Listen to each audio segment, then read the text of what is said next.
Good morning sa ating lahat mga chinggo! Woo! It's Wednesday noon. Tayo papasok na naman sa ating trabaho. Kaya pala ako nag full face helmet kasi kino-confirm ko lang kung ayos pa ba yung GoPro natin. Nagpunta ako ng Pampanga, umuwi ako ng Pampanga ng linggo. Pag-check ko kanina, nag-download ako kanina ng mga videos ko dito sa GoPro.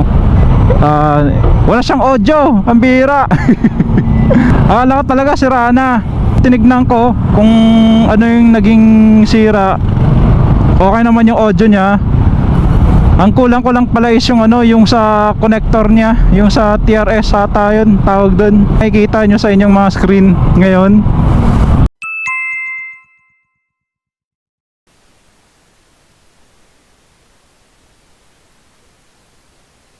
So yan yun. Importante yan pagka nag-vlog tayo. Especially sa mga naka GoPro Hero 7 yan. Hindi ko lang sure sa mga GoPro Hero 8 pataas kung may ganyan din sila na ginagamit na TRS. Eh dito sa Hero 7, pag wala yun, hindi mo makukuha din yung yung pinaka audio mo.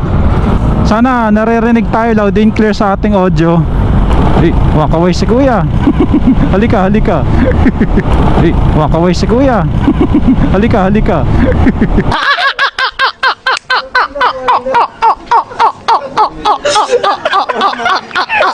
Alright, andito na tayo ngayon sa may expressway.